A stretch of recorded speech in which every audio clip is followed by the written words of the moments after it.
I'm Sherri. I'm 37 years old. I do not have breast cancer. However, I've elected to go in and have prophylactic mastectomies. I'm doing this because I went to several doctor's appointments with my mom, and I knew in my heart then that I wanted to walk into those offices because it was my choice. Not because I got a call from the doctor and I was told I had to. And my mom didn't get an opportunity to make that choice. It was made for her. And as every cancer patient knows that's been through it, it's a lot more difficult when you have the sickness and you feel like your options are so limited. And I just felt like that if my history showed that I was really at that great of a risk, then I wanted to do it on my time and on my own terms and feel like that I had more options. In preparing myself to figure out what my options were and going to several different doctors, I shared this with a close friend, and she said, you should try to get in touch with Debbie with MTA. And of course at that time I really wasn't aware of what MTA was. And she said, well, I have a book and you can look at it, but it's also online. And I didn't even wait for her to give me the book. I went online and read Debbie's story and looked at what was going on, and I sent her an email, or I sent the organization an email that evening, and then got the book maybe a day or two later.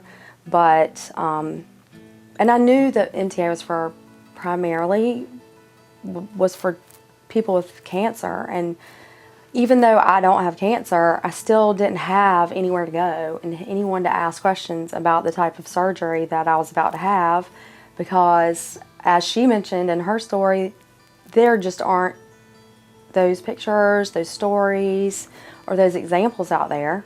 So that I figured it was better to talk to somebody that knew some of what I was going through. Even though I'm doing this on my own terms, and I've made the decision to do it, and I feel excellent about my decision, it has not been an easy decision to make.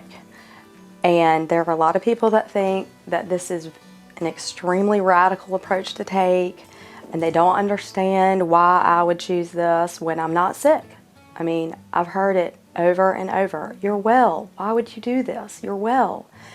And all I can say to that is, I am well right now, but the chances that I won't be well, based on all the research I've done and all the doctors I've talked to and just looking at the family members around me, that time is limited. And I don't want to have to endure that and put my children through that, my husband through that, if I can help it.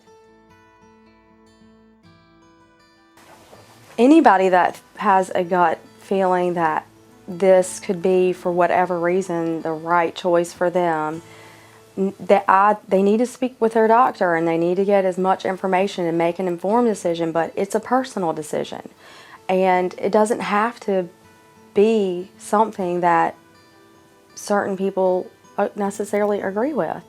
If it's right for you, then it's right for you. And if your doctors feel like that you're a good candidate and that it's a possibility, then as hard as it is, because people are going to judge you some and try to talk you out of it, if it's right for you, then you need to go with your gut instinct on that. After I talked with Debbie on the phone several times and we kind of got to know each other a little bit better, she approached me about the possibility of sharing the story, because it was so different from the patients that had been diagnosed with cancer. And she mentioned that there were people out there that contacted her just like me that don't have cancer but want to know more about the process of, you know, making the decision to have the surgery. And she asked me if I thought I would be willing to share the story, and I thought it was a great idea, because I knew that she was the only person that I'd found that I could talk to. So if my story can help some other girls that feel the same way that I do and are coming from a similar place, then I think it's great.